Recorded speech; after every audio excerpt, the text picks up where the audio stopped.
Dear colleagues, now let me introduce our very distinguishable guest in the afternoon. Dr. Seamus Phan, based in Singapore, is one of Asia's leading thinkers in internet and e-business strategy, re-engineering, knowledge management, social quality, and high-tech marketing. He is a published author, frequent editor, and correspondent for the print, TV, and radio. He is a well-received keynote presenter, curriculum developer, and researcher. Now, Dr. Phan is famous for his motivational speech, and we all look forward to listening to him and learning something from his perspective. Now, today he's going to share with us the impact of e-government on customer service delivery and overseas perspective. Okay, so colleagues, join me in a big clap to welcome Dr. Seamus Phan.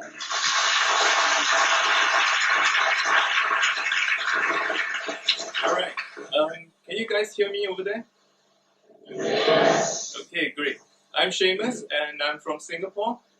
Today I'm going to talk about what kind of service you can expect out of e-government, and when e-government is implemented, how does it impact countries around the world, and obviously in Hong Kong as well. Some of the things that we need to touch on will be things like the approaches and service areas in e-government, some of the customer considerations. When we mean customer considerations, we are talking about considerations for voters or citizens. That's the most direct kind of customers that we're looking at. We're also talking about businesses that deal with the government. And obviously, you also want to talk about businesses and intra-government agency interaction. So there are three different kinds of customers that we need to look at. Mainly the voters or citizens, businesses, as well as within the government itself.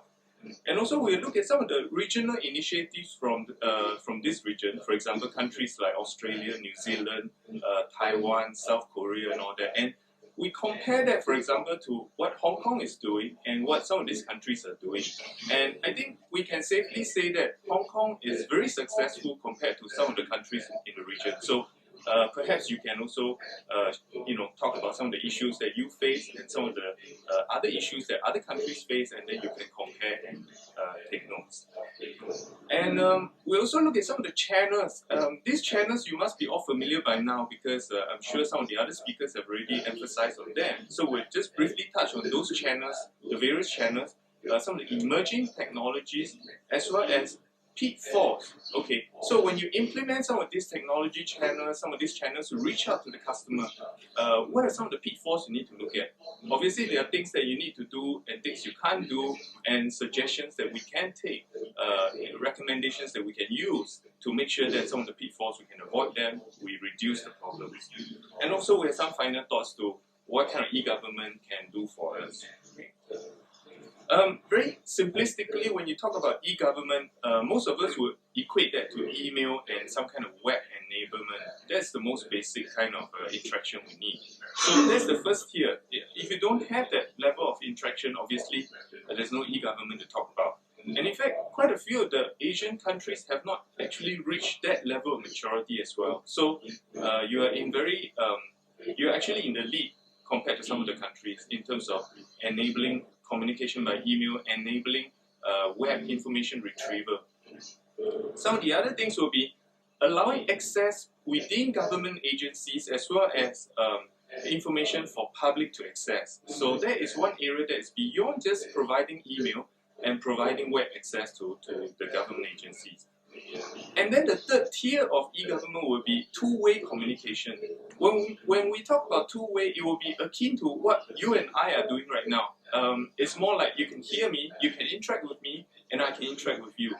But when you talk about email, for example, it's still a non-real-time interaction. So when I send you an email, I have to wait for your reply, and that could mean minutes to days or months, depending on how often you check your email or if there are problems with the email delivery.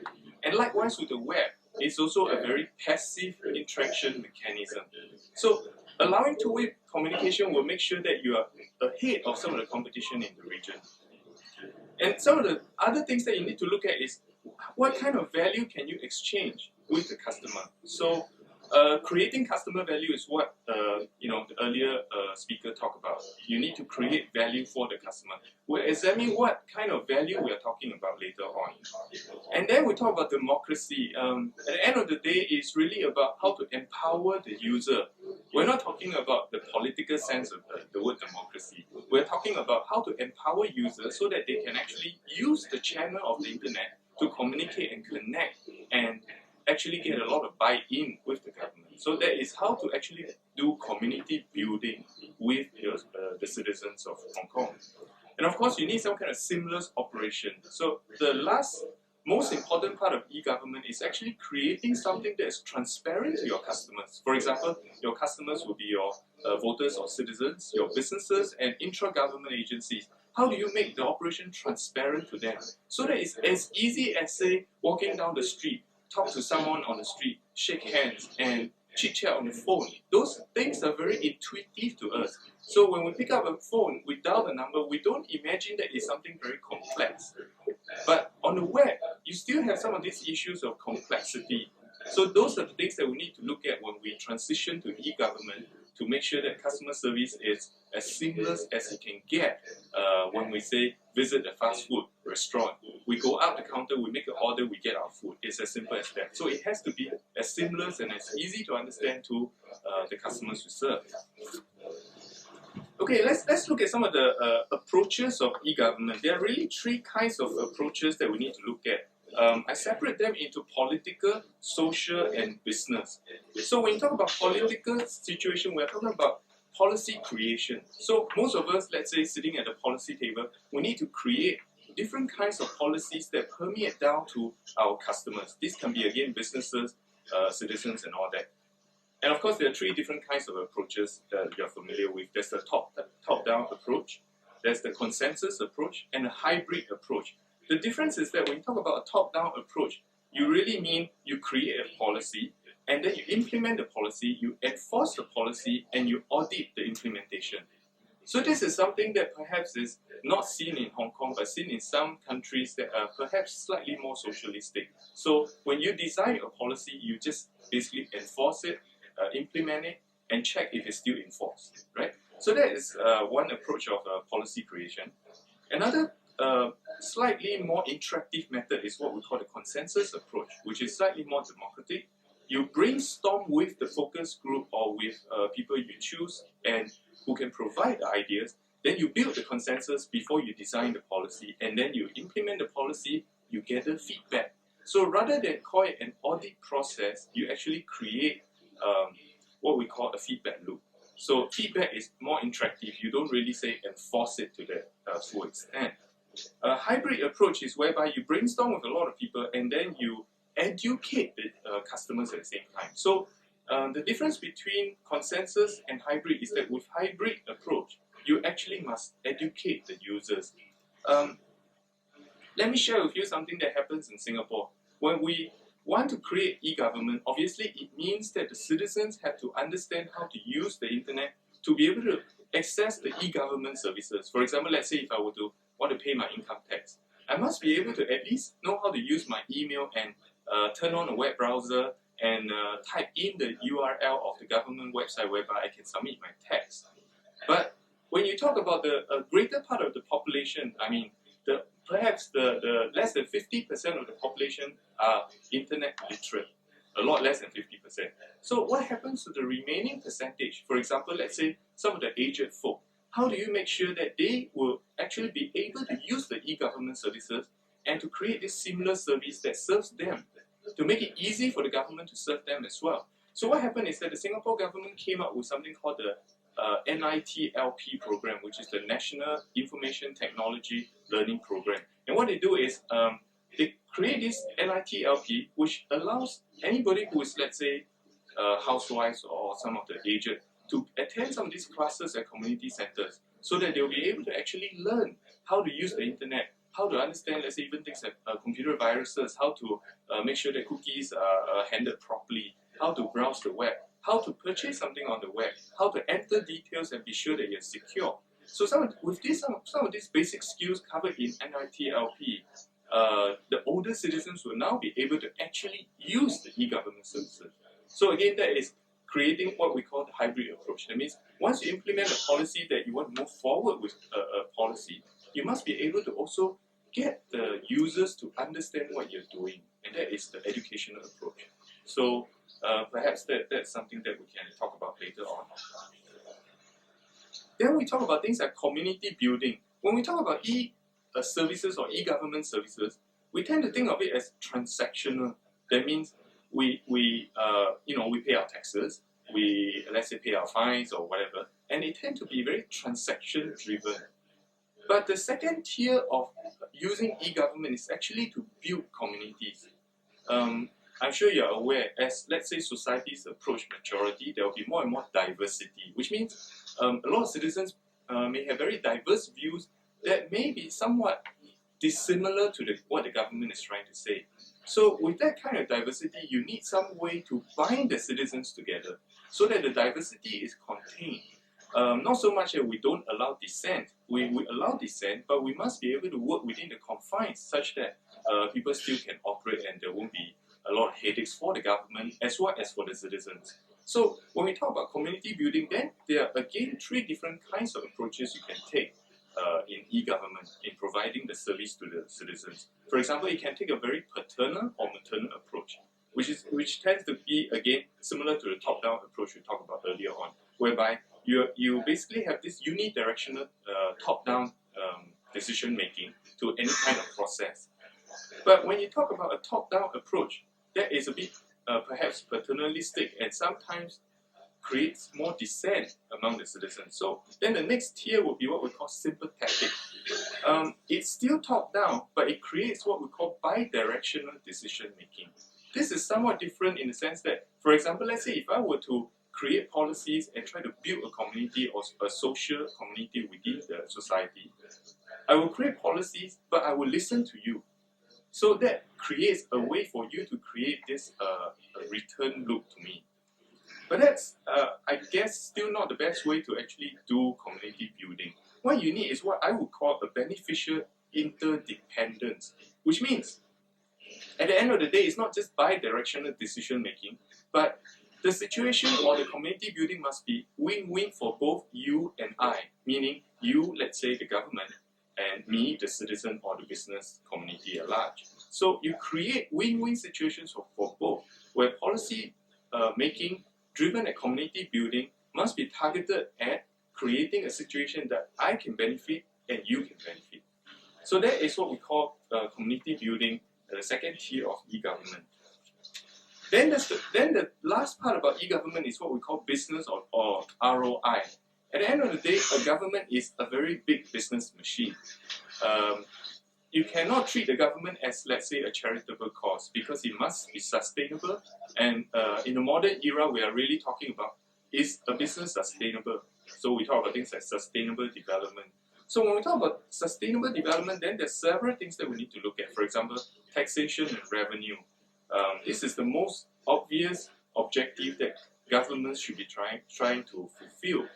So again, when you try to, let's say, implement taxes or increase in taxes or some of these initiatives that would mean burning a hole in the citizens' pockets, what do you have to do to make sure that the citizens can still buy in and agree, perhaps initially quite reluctantly, but towards the later end, begin to understand why you have to implement those initiatives. So the education part, the buying part is very important in revenue and generation for the e-government. And also process streamlining and business process re-engineering.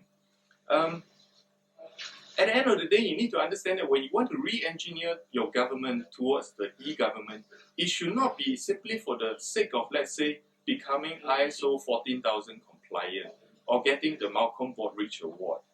It shouldn't be driven at achieving an award status or compliance status. Because if you just achieve compliance, you are not trying to satisfy the needs and the requirements and the demands and the preferences of the customer. So at the end of the day, you need to ask yourself the question, when you design a policy and when you create the e-government service, any kind of service, whether it's just paying tax or creating a public information website or creating a community forum for people to interact and provide diverse views, you need to understand whether or not that is something that is serving the needs, preference, demands, and all that of the customer. And the customer will again be, we need to always remember, will be the citizens or voters, businesses, business communities, as well as intra-government agencies. And the last part is also what we talked about earlier on, like education. It's what I call customer buy-in. The customer will be, let's say, the voters or the citizens. Whenever you implement some kind of thing, you need to make sure that it's not what we call lip service. We need to make sure that you get buy-in from people so that they understand that these initiatives mean something for them and that they need to cooperate with you on some of these initiatives. What are some of the service areas of e-government? We know that you can use the email, you can use the web, you perhaps have some kind of Lotus Notes or Domino or whatever kind of a group where within the organization or whatever. But all these are technologies, but what are some of the service areas? For example, defense will be an area, national security, for example, the police force. One of the very interesting applications of e-government for the police force, for example, would be, in the case of, say, Singapore, the police officers will be able to retrieve all the details on a mobile PDA of the citizens. And because every device can be, let's say, GPS or wireless enabled, you can actually retrieve the citizen details simply by, let's say, scanning the IC number. And you'll be able to know, for example, let's say if this person is on the run. Most hopefully not. But you will definitely be able to find out all the details of whoever this police officer is working or dealing with. Beyond, let's say, the criminal procedures, the police force will also be able to use some of this information to update to central databases. For example, let's say people move houses all the time, right? So you can actually approach a neighborhood police post. Most of them are found everywhere. And the police officer will be able to retrieve your details, key in your new house details, verify them, and then update onto a central database. And thereafter, government agencies will be able to send any kind of on government service materials to your new address, which means that you do not have to actually approach all the different government officers to update your details. So the idea of e-government, again, like we talked about earlier on, is to create a seamless customer service for the citizens, businesses, and all that, so that people don't have to duplicate the efforts of trying to get service. If I move my house, the public utilities board, the telecommunications company, the cable TV provider, and all that should be able to get the details from a central database. And in fact, you can even check, let's say, what we call the credit bureau, which means that do you have good credit with the bank? If you need to, let's say, borrow more money or whatever, can you actually get some of these details from a central bureau that stores some basic information about whether or not you're credit worthy? So again, some of this information becomes converged, and that is also part of e-government in trying to create an ease of service for the customer. Some of the other areas, service areas that we can look at will be education and labor. Again, I think manpower is beginning to be quite an issue for the regional governments. We try to bring in a lot of the foreign talents to help us to actually build up our economies. So at the same time, how do we make sure that education is enhanced? For example, e-government may mean e-learning or knowledge management or content management. Some of these technologies will be able to help you to actually create knowledge, create learning for the citizens, for the businesses, so that they don't have to perhaps approach too many different agencies or bodies at the same time. And of course, there are things like finance and administration, which means these are some of the more back-end tasks that we have to handle, and we need some kind of, again, a lot of integration, a lot of database at the back end and all that stuff to be able to tie in with the service at the front end. You must understand that when you talk about anything, which means something that sits on the internet, the front end is only one part of the equation. Having a very nice web interface, having a very nice website is only part of the equation. At the end of the other equation is the back end, the database server, some of the legacy systems, and some of the middleware. How do you tie the nice, pretty front end that the customer sees to the back end and make it so successful that, for example, let's say if I were to submit my details, I shouldn't have to go through too many screens before I get reply, meaning, okay, you have been successful in your application for something, here's all the details you submitted, we have already sent you an email within the next minute, and you should receive it. Otherwise, please write to this email address or call this number. So the entire service process is made as seamless as possible, and that requires very good CRM or customer relationship management systems at the back end to integrate with the web front end. Let's now talk about the customer. The customer would again mean the voter, the business and all that. What kind of considerations do we have to give to these customers? First of all, you want to be very responsible to the customer. So, I guess when you talk about a government service, you can actually have a lot of authority to carry out a task or carry out a responsible an action. But at the end of the day, can the citizen actually hold you to that responsibility? I think that is the question that we, who are also citizens ourselves, have to ask the question. When we render that service, put ourselves in the opposite end of the equation. When we're being served, can the official actually take necessary decision and responsibility for their action?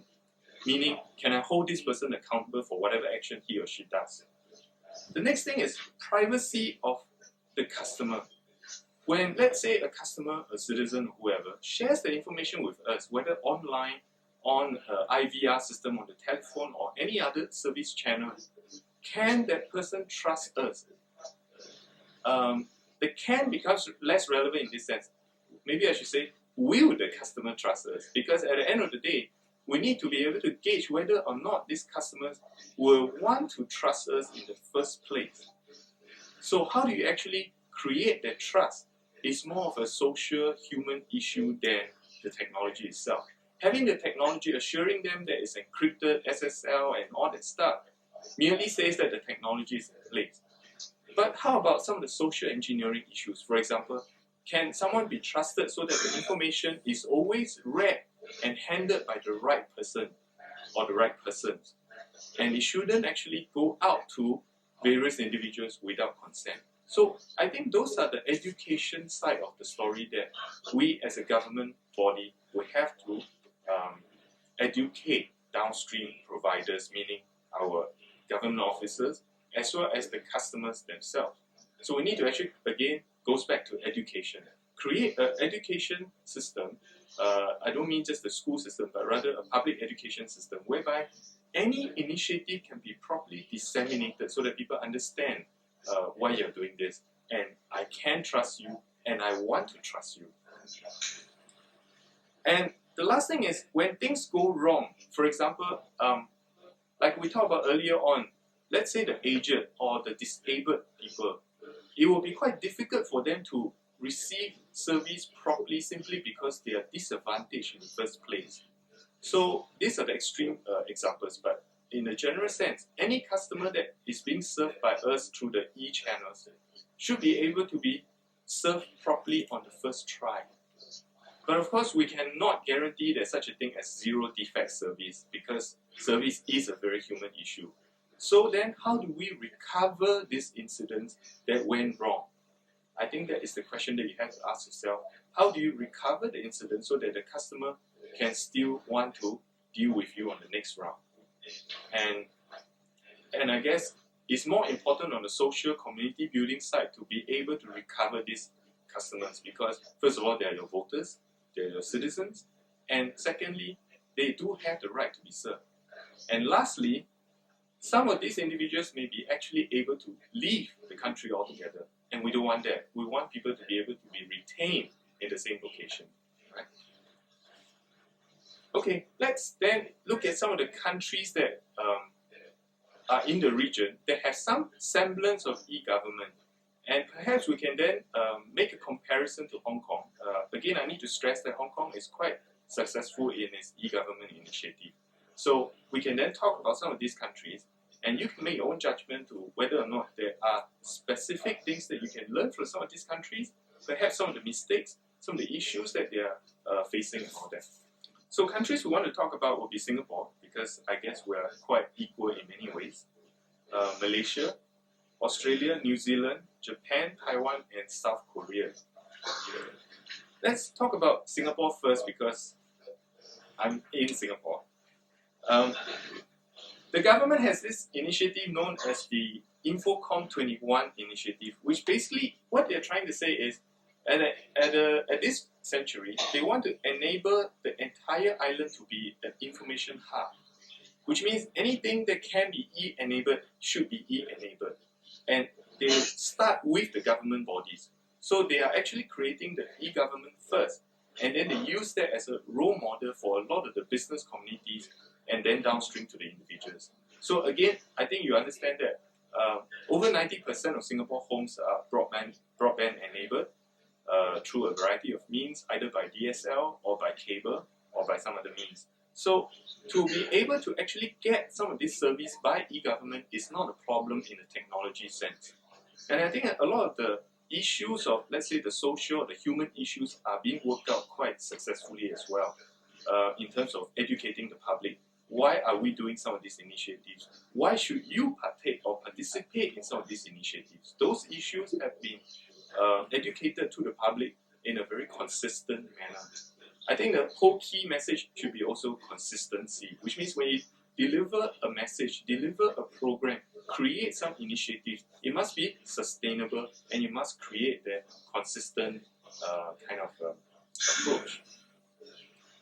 So if you look at a lot of the transactional capabilities that are already present, for example, like we said, your driving license renewal, your tax and GST, and even if you want to find out if a particular business name is taken, you want to register your business online, you want to find out if someone is insolvent, all that is present. It's available on the internet through public access or through encrypted and password protected access. And you can find it in your notes in terms of the URL. You can visit that later on. And when you compare that to Hong Kong, it will be quite similar in terms of the technology setup. Human issues aside, in terms of technology, I think Singapore and Hong Kong are quite on par in terms of the infrastructure. And of course, it's different in the sense that Singapore is a more heterogeneous society compared to Hong Kong. And Hong Kong is primarily kind of more of a majority of a single race. But in Singapore, you do get more diversity, and it's perhaps due to some of the political issues around Singapore, the region, you have to cater to some of the other races and some of the other issues. So in terms of creating that diversity to serve those other races is actually an issue that the government is still working on, simply because I think the task is quite humongous. I mean, trying to, let's say, create a web or internet initiative on a single language, let's say English or Chinese, can be a big task in itself. But trying to multiply that by, let's say, having other languages such as Bahasa, Malay, or having Tamil, Indian language, or any other language would be a big issue. And I think right now, the government has not really been doing some of those other languages simply because no time, right? So that's the constraint that I think the government faces. And I think in a sense, Hong Kong would be a far easier society to transform towards the e-era simply because the majority of the country is of one race and the majority of the working language is one or the other language. And it's either Cantonese or Putonghua or English, and it's quite easy to modify your web content or any of the internet-based content to those kind of languages. But it will be far harder to actually cater to a lot more languages and to have duplicate content for all those other languages. Let's talk about Malaysia now. Right now, Malaysia is of course quite aggressive. I'm sure you have read in the news that Malaysia is very aggressive when it comes to facing its sibling or cousin or neighbor Singapore. So you're looking at their initiative closely modeled to compete with Singapore. But right now, if you are really going to dig beneath the surface, you really do have only a few services available from Malaysia. You have Telecom Malaysia, you have Tenaga Nasional, and Road Transportation Department. Those three service branches are the only ones that are truly e-enabled. They do talk about, say, the future. You can pay your fines, the driving license, your passport and visa extensions, registration of companies and tax returns, but they have not really done a lot in that category. And when you talk about Malaysia, you are really also looking at a lot of information available, sometimes in Malay, sometimes in English, but there's not a lot of transactional capability. So you see, we talk about providing email capability, providing a web presence, and then you have transactional ability. But they have not gone beyond the transactional ability yet. They're still trying to reach that level. While Singapore and Hong Kong, I think, have cleared the space for the first three categories. That means your email, your web presence, and your transactional capability. Then the next stage will be community building, which I think none of the regional governments have really gone into that category. That means to get buy-in from the citizens, to get buy-in from the businesses, to actually tie them in to build a lot of community groups or forums or any kind of interaction that binds individuals together, make them want to stick with you. I think that's the key. You want people to be able to stick with you, whether in difficult times, in easy times, to be able to be with you, right? So those, I think, none of the regional governments have reached yet. Australia is somewhat interesting. They are trying to do what I call the community building part. If you visit some of their federal websites, you will find that, for example, you can actually get access to the specific minister or the assistant minister's personal homepages. They allow you interaction with some of the key government officers personally, which means you can actually visit them, find out about their families, find out about what they like to do. One of the URLs is included in the notes, so you can check that out and verify that yourself. But of course, I think it's quite easy for Australia to do that simply because Australia is a very advanced internet population. In fact, if you check a lot of the interesting software that are generated for the internet, Australia will rank among the tops of some of these internet software applications. A lot of the very useful tools for the internet are actually written right out of Australia. Names like Peter Lewis. These are all Australian people. Some of the database engines are written by Australians. So they are a very internet-centric, internet-literate society to begin with. They have a lot of good programmers, a lot of good content experts, a very strong education system. And on top of that, to make life even easier, again, they're very close to Hong Kong in one sense. They are really made up of so-called one single language or community type. They speak English, and everyone understands that single language. So they do have that kind of advantage on their side, which Hong Kong also enjoys. New Zealand is also somewhat coming up, but I would say that they're also quite behind in terms of compared to countries like Malaysia. Not a lot of transactional capability as well. But again, they do have a very strong internet background, just like Australia. And because their population is rather small, and frankly, not a lot to do on that country, it's quite easy to actually enable the e-government, right? So if you talk about a small population, it's quite easy to get that up to speed. And some of the initiatives are quite easy to adapt. For example, let's say some of the farming initiatives, some of the legislation for farming, agriculture and all that, can be easily adapted for e-government. And because the population, again, English speaking, very internet savvy, it's quite easy to adapt services for them. Okay. Somewhere in the region, Japan is, again, Japan, Taiwan, and South Korea, they're all coming out with their e-government known as e-Japan, e-Taiwan, e-Korea. Interesting country Japan is because when you talk about Japan, you do associate it with a very strong infrastructure, whether technology or otherwise. And the population is a very service-centric population. I always like to quote some of these personal examples. For example, I went down to Akihabara. I wanted to check out MP3 player. And none of them spoke English, obviously, and I didn't really speak a lot of Japanese. So this person said, please hold on a while.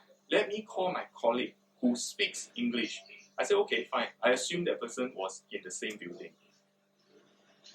15 minutes later, the person came, a bit sweaty. He came across several streets away in some other building just to come here to serve a customer who may or may not buy anything. And I said I wanted to buy an MP3 player. I chose one. They said, oh, this particular model, we are not so sure about it. Can you come back in 1 hour's time? Feel free to browse around or go anywhere, have a drink, whatever. But come back in 1 hour's time. We'll test this device to make sure it works for you. Okay. I went off, came back just before an hour's time. And the person said, we're still testing. And then after about 5 minutes, told me, said, this player doesn't work for you. So it took him more than an hour to test a device that I wasn't going to buy, but just to let me know that he has done his service to me to assure me that if you were to buy something from me, I assure you it's going to work. So by its own nature, I think the Japanese are a very service-centric population. With a very strong infrastructure, we'll assume e-Japan to be really flying through the roof. But interestingly, they are only beginning to create e-Japan. But I think this is the country to watch, meaning sometime down the road, when they sort out all the economic troubles for the past 10 years, perhaps they will actually lead any one of us, Hong Kong, Singapore, Australia. But right now, we are lucky they haven't caught up with us yet. So, okay, let's talk about e-Taiwan. Again, when you talk about Taiwan, you do know that it's a very strong manufacturing base, a lot of scientific brains and research and all that. But not a lot of real initiatives in terms of practical value translated down to the citizens or the businesses. So when you talk about e-government in Taiwan, sadly speaking, it doesn't exist yet. So when you talk about some of the websites, I'm sure you have visited some of them, you can't really find a lot of stuff. And if you can find the information, they obviously must be mostly in Chinese. Not that we can't understand it, we do, right? But beyond that, there's no transactional capability, which means we cannot actually say, take our credit card or our PIN numbers of our banks or whatever, and pay for something or get a service. We really cannot at this stage. South Korea is also another country to watch. Again, like Japan, Korea.net is just in the very initial stages. So I think we're lucky. We're in the lead, right? Hong Kong and Singapore, so we better keep the lead going. So simply because I think we have a lot to be, not say afraid, but rather be very concerned about in terms of South Korea. South Korea, like Japan, is a sizable population, all very internet savvy, and ahead of Japan, South Korea is very broadband enabled, very easy to get internet connectivity, and on top of that, very strong cellular phone network, and a very big population of cellular phone users. So if you talk about the 2.5G, the 3Gs, and your whatever technologies in these transient stages, connect that to the internet connectivity that they have, the broadband connectivity, and a very I would say a very motivated bunch of people. I think we do have to watch out for South Korea in terms of how far they will take their e-government. Okay, having seen some of these regional governments, what then is the crux of e-government? We talk about all this, we talk about technologies, the email, the connectivity, the transactions, the community building. At the end of the day, we need to understand that for example, what are some of the fundamental failures that can happen in e-government? I would say it's what I call a lack of service mindset. When you talk about service, we go to, let's say, any government office, we would definitely get served, right? I mean, the procedures are in place, the people are educated, the people know what they have to do to give that service to us. But at the end of the day, you don't really feel that kind of very strong service given to you. It's like, hey, I was really wowed by this particular person. I walk out there and say, the next time I want to file my income tax, I want to go to this person. So we don't really get that when we go to some of these government offices. So we need to make sure when you talk about education, when we talk about creating the e-government, everything has to be created with educating the officers with the mindset in place. That means, perhaps, are we choosing the right individuals on the front line? Have they been briefed enough? Have we made sure that some of the procedures in place are well facilitated? I always believe that when you talk about a service process, the point of failure is not in the person. I think every one of us want to be a good service provider. We want to serve our customers well. We want to wow our customers. We want to make sure that they leave our office feeling really, up in the air and say, hey, this was the best encounter I ever had. But what was the real issue then? I would call it the procedure or the process. For example, let's say you go to, I'm not sure you made the comparison, but if you compare, say, McDonald's and Burger King, which one feels more pleasant to buy a burger from? I heard the bell. That wasn't for me, right? I think I would consider McDonald's to be the more pleasant service provider. Simply because if you notice, they have everything down to a 2-inch binder on somewhere in the manager's office. That is their quality manual that defines everything they need to get a burger made. Everything to enable their people to sweep the floor clean, to keep the place in tip-top order, and customers will leave always feeling, okay, I got a fantastic service. But compare that to Burger King, I will rate Burger King's burgers to be much better quality than McDonald's. But somehow, I don't find that I get the kind of service feeling, right? It's all about feeling. When I talk about service, it's not about the actual product itself. It's the feeling. The problem with Burger King, and as with any e-government, is the process. Their process is not as well defined as McDonald's. They have a lot of human issues in terms of educating their staff, how to do a particular process more efficiently. And the process and the procedures actually impede the efficiency of the frontliners. And by impeding this efficiency of the frontliners, they actually create problems for the frontliners. So if I'm a frontliner, I'm going up to the counter and I really want to serve the customers, but the process behind me slows me down. And the customer is barking in my face, telling me, why aren't my burgers ready? What do you think will be my human response? I think that's the issue. That means you need to cater to some of the back-end processes that are not configured correctly. They are not educated properly. So those are the things that we need to look out in terms of service failure. Do not blame frontline people serving customers. They are really trying to get, eke out a living, just as any one of us do. And at the same time, we, let's say as government officers, we're serving direct customers up in the desk. I think it's in our nature and it's in our preference and human responsibility to want to serve well, but perhaps some of the processes behind create problems for us to serve well. So we need to always keep that in mind when we're dealing with our junior staff, because I think by nature, nobody wants to foul up on their jobs. So, if you talk about the service mindset, I would say Japan is right up the list in terms of having the mindset and getting the upstart going. So I think between some of the Asian countries, by nature we do have that inside us. We just need to bring it up. Perhaps by nature we are also shy, and it's difficult for us to say, hey, have a nice day and do this and do that. It's really wonderful to have served you. But at the end of the day, is to bring out that side of us to present to the customers.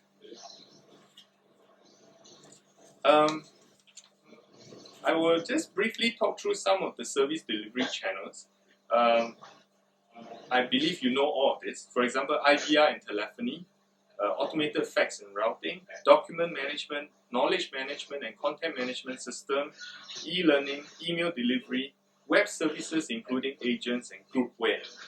Some of the telephony features I'm sure you are already familiar with in terms of creating interaction with someone using a telephone or telephone-like device.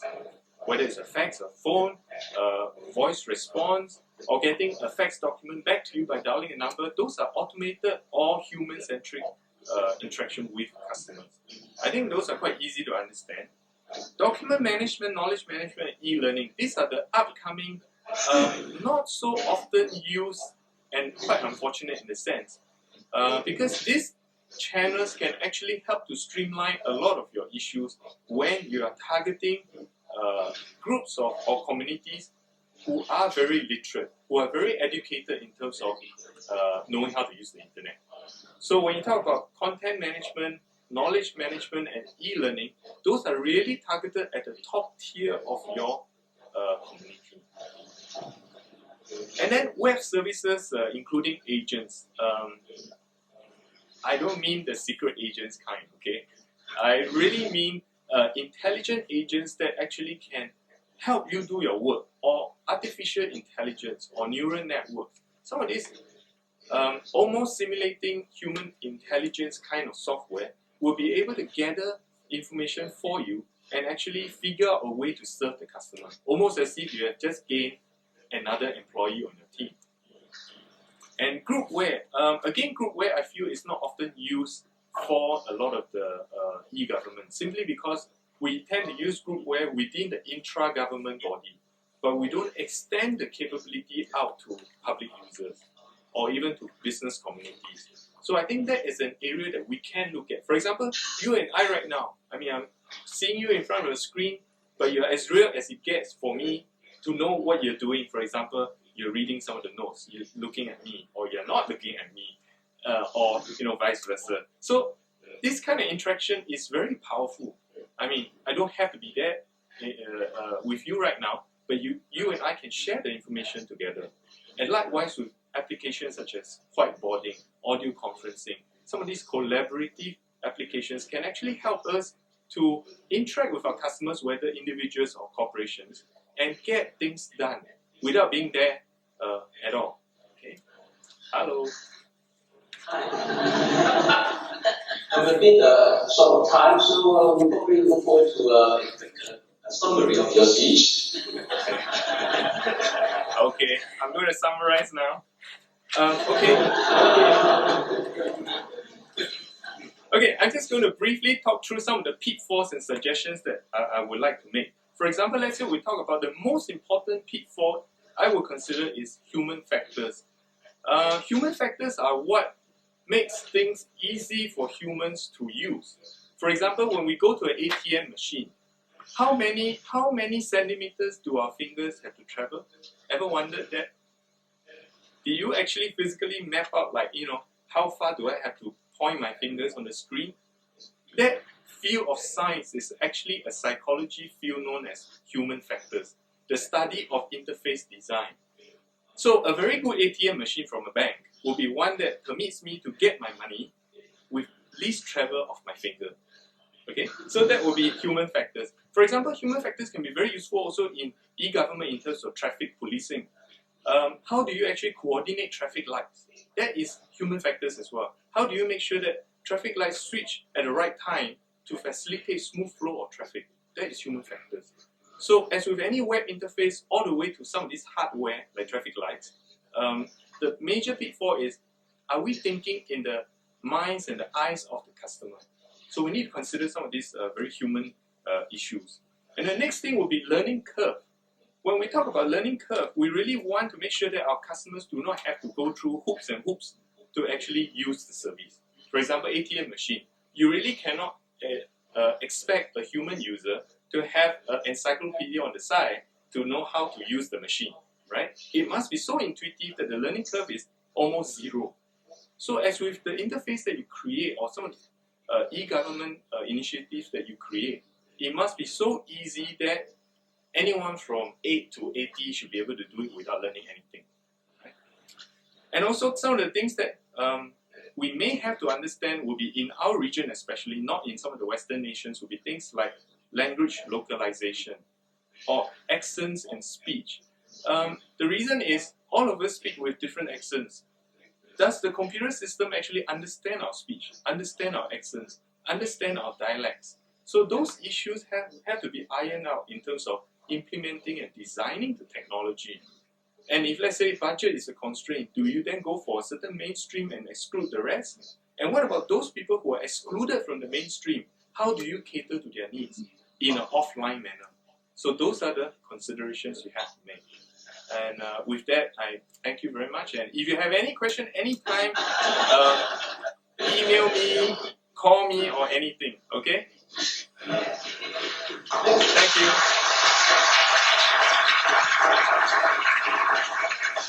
Thank you very much.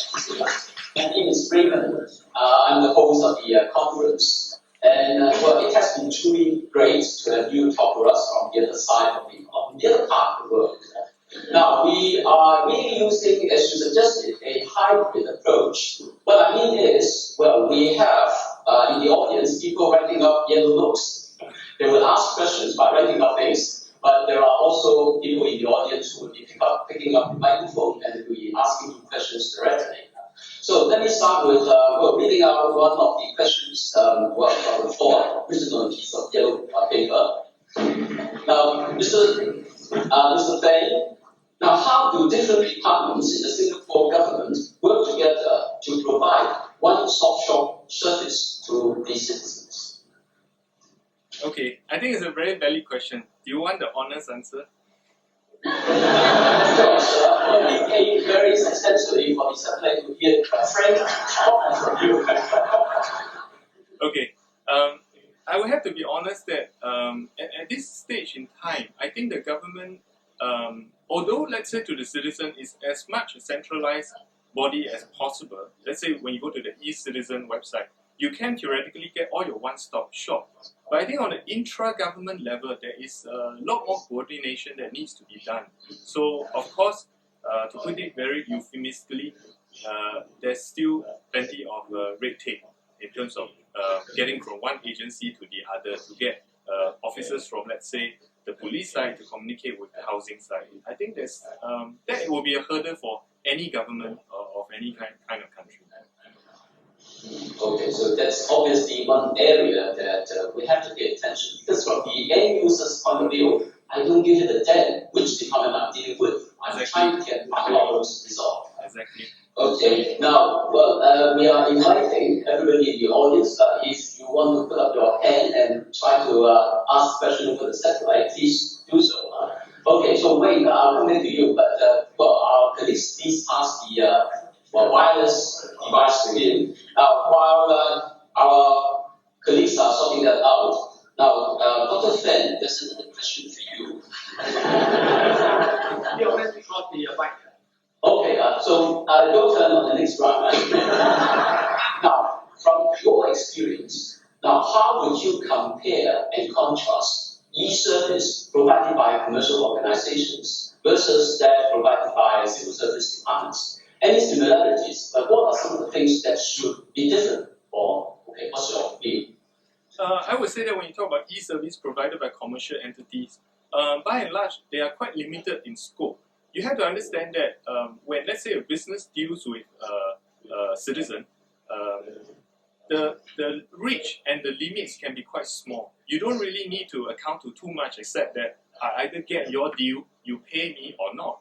But on a larger scale, the government service, when rendering service to citizens, there's a lot of reasons that they need to look at. For example, it's not so much whether or not you pay your taxes to me, well, you have to. But at the end of the day, how do you feel after walking out of my office? Will you vote for me the next time round?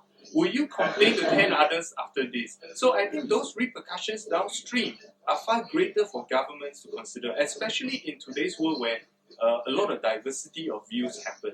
So on that, in that light, you have to understand that e-government is actually more critical than e-service in the commercial side. Simply because, not saying that e-service in the commercial side shouldn't be important and shouldn't have a very strong responsibility and accountability. But I think the repercussion is smaller in a long-term, sustained kind of level. So I think that's something that we need to really consider. Every time we serve someone using an e-channel or otherwise, or mainstream channel, what is this person walking out feeling? Will this person tell 10 others how good we are or how terrible we have been? So I think that is the key consideration. I see what you mean. So in a way, it's also a question of choice. Now, will the customer using the e-government service be feeling that he's compelled, has no choice at all to use the service, and is he or she happy after making the choice of using the service through the internet? Exactly. Okay. We have somebody in the audience with the microphone. Yeah, your turn. Dr. Phan, just like to hear from you, you've done this comparison with different governments using the e-service.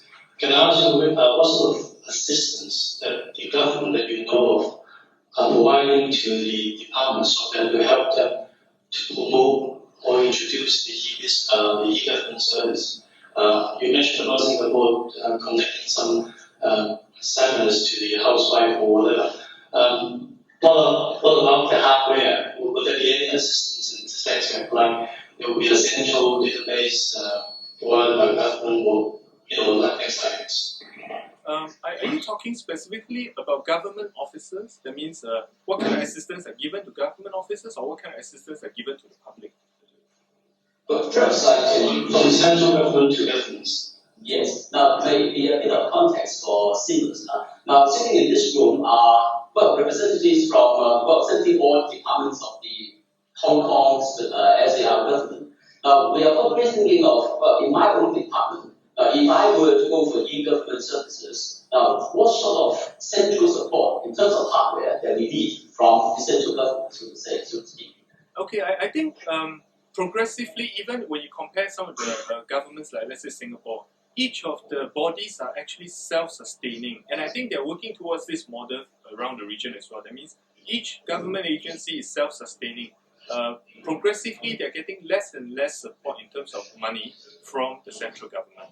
So I suspect that will be the case for many of the governments, including Hong Kong as well, whereby the central government will become more of a vision or mission statement kind of place, rather than someone who actually hands out the entire budget at one go. So progressively, each of the government agencies have to account to their own ROI, to cater to their own business creation and business sustenance and business, in terms of creating new business with citizens and businesses. So that is an area that you have to think about in terms of how do you generate, unfortunately I have to use the word profits from the community at large, whether or not that be an individual citizen or the business community. So any government agency in the long run has to be self-sustaining, have to be profit generating, and some of the budget will have to come from managing your agency as a business. I think that's how governments are looking at things now. That's probably what life is like now. But looking on that, but is it a good thing or not so good in the sense that if it is different government agencies, your terms, in our terms, it's different civil service departments working on his or her own e-service platform. Well, is that cost effective? And in fact, from the user's point of view, very often the customer, the citizen, will be using services from various departments to get something, to get one business done. So maybe that's a question that we would probably like to listen more to your advice. Okay, I think in this sense, Singapore has actually created a separate governing agency known as the Infocom Development Authority of Singapore, or IDA. IDA will actually dictate what kind of initiatives, what kind of physical infrastructure, what kind of software solutions and hardware the individual government agencies will have to decide and choose. So let's say if I'm working for the Ministry of Defense, I simply cannot go out there and buy a server of my preference or buy some software that I like or I know. I have to actually conform to guidelines dictated by the IDA. Likewise, if I'm in the Housing Authority, I cannot just buy any PC I like, any laptop I like.